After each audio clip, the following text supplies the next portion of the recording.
2025 के बिहार विधानसभा चुनाव को लेकर महागठबंधन में सीट बंटवारा में माथापेची अभी से ही शुरू हो गया है।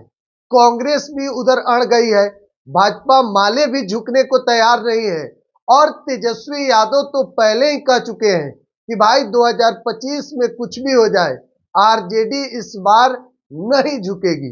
देखिए, अगर 2020 के विधानसभा चुनाव की हम बात करें तो उसमें कांग्रेस को 70 सीट मिला था, भाजपा माले 19 सीटों पर चुनाव लड़ी थी और आरजेडी 144 सीटों पर चुनाव लड़ी। सबसे बड़ी पार्टी बनी आरजेडी 75 सीटों पर लालू प्रसाद यादव और तेजस्वी यादव की पार्टी ने बम्पर जीत हासिल की। 75 विधायक उनके बने और कांग्रेस 70 सीट में मात्र 19 सीट जीत पाई और माले का सबसे बेहतरीन स्ट्राइक रेट रहा। 19 में 12 सीट पर भाजपा माले वह चुनाव जीती। लेकिन देखिए, तेजस्वी यादव इस चीज को समझ गए कि मात्र 12,000 वोट से उनकी सरकार नहीं बनी। तो देखिए, 70 सीट पर कांग्रेस चुनाव लड़ी थी और मात्र 19 सीटों पर चुनाव जीत पाई। तो कहीं ना कहीं कांग्रेस की वजह से 2020 में तेजस्वी यादव की सरकार नहीं बन पाया था। तो अब 2025 का जो चुनाव है उसमें राजद ठान लिया है कि भाई कांग्रेस को हम 70 सीट भी नहीं देंगे। लेकिन कांग्रेस के बिहार के जो प्रदेश अध्यक्ष हैं अखिलेश सिंह, उनके बयान के बाद सीट बंटवारा को लेकर बिहार के सियासत में माहौल जो है वह गर्म हो गया था। हाल ही में अखिलेश सिंह ने कहा कि 70 से कम सीट पर तो कांग्रेस नहीं चुनाव लड़ेगी, क्योंकि देखिए 2019 के लोकसभा चुनाव में एक सीट कांग्रेस जीती थी, इस बार जनादेश बढ़ा है 2024 में, तो सीटों को लेकर अब गहमागहमी बढ़ गई है। लेकिन इन सबों के बीच पूर्णिया से निर्दलीय सांसद राजेश रंजन उर्फ पप्पू यादव का बड़ा बयान सामने आया है। देखिए, पप्पू यादव के इस बयान से तेजस्वी यादव की टेंशन थोड़ी सी जरूर बढ़ जाएगी। पप्पू यादव जो कांग्रेस के नेता खुद को बताते हैं, अब पप्पू यादव ने कह दिया है कि 2025 का जो चुनाव है बिहार विधानसभा का, उसमें कांग्रेस बड़े भाई के भूमिका में रहेगी। वह तय करेगी कि भाई महागठबंधन में सीएम फेस कौन होगा 2025 का मुख्यमंत्री।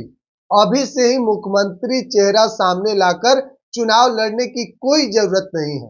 कांग्रेस तय करेगा कि 2025 में महागठबंधन का मुख्यमंत्री का चेहरा कौन होगा। और दूसरी बड़ी बात कि पप्पू यादव ने कहा कि सीट बंटवारा में भी कांग्रेस यह तय करेगा कि किसको कितना सीट मिलना चाहिए।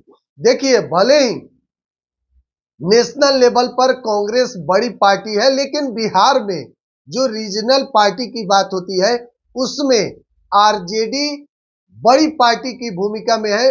महागठबंधन में, इंडिया अलायंस में, चाहे विधायक की हैसियत से हो या फिर पिछली बार 2020 के चुनाव को ही देखिए, 144 सीटों पर चुनाव लड़ी थी आरजेडी, लेकिन सबसे बड़ी पार्टी बनी बीजेपी और जेडीयू। आरजेडी तमाम जो पार्टी है उसमें सबसे बड़ी पार्टी तेजस्वी यादव की बनी थी। 75 सीट तेजस्वी ने जीत दर्ज किया था उनकी पार्टी ने। और पप्पू यादव के इस बयान के बाद बिहार के सियासत में, खास करके महागठबंधन खेमे में खलबली मच गई है कि कांग्रेस बड़े भाई के भूमिका पर है। कांग्रेस तय करेगा कि महागठबंधन के सीएम फेस कौन होंगे। कांग्रेस यह भी तय करेगा कि भाई सीट बंटवारा में किसको कितना सीट मिलना चाहिए।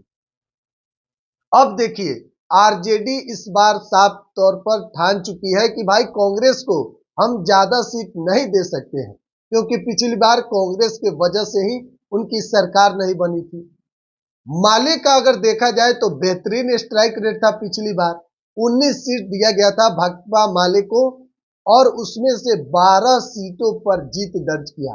तो स्ट्राइक रेट के अनुसार से तो सबसे ज्यादा माले को देना चाहिए। लेकिन आरजेडी इस बार समझ रही है कि कम ज्यादा से ज्यादा सीटों पर आरजेडी चुनाव लड़ने की कोशिश में है, क्योंकि 2025 का जो चुनाव है उसमें तेजस्वी यादव मुख्यमंत्री किसी भी तरीके से बनने की कोशिश में है और आरजेडी को ज्यादा से ज्यादा सीटों पर चुनाव लड़ना होगा, तभी कुछ हो सकता है 2020 के चुनाव के हिसाब से। तो देखिए 2020 और 2025 के चुनाव के आकलन को लेकर जिस तरीके से, हालांकि राजनीतिक जो पंडित है, विश्लेषण है, उनका कहना है कि कांग्रेस को इस बार आरजेडी 50 से ज्यादा सीट देने के चक्कर में नहीं है। माले का स्ट्राइक रेट बढ़ेगा, पिछली बार 19 सीट था, इस बार 30-40 सीट उनको भी मिल सकता है, लेकिन ज्यादा से ज्यादा सीटों पर आरजेडी खुद चुनाव लड़ने की कोशिश करेगी। बहरहाल एक एक अपडेट हम आपको दे रहे हैं। बिहार एक सोच के डिजिटल प्लेटफॉर्म पर बन रहे हैं। धन्यवाद।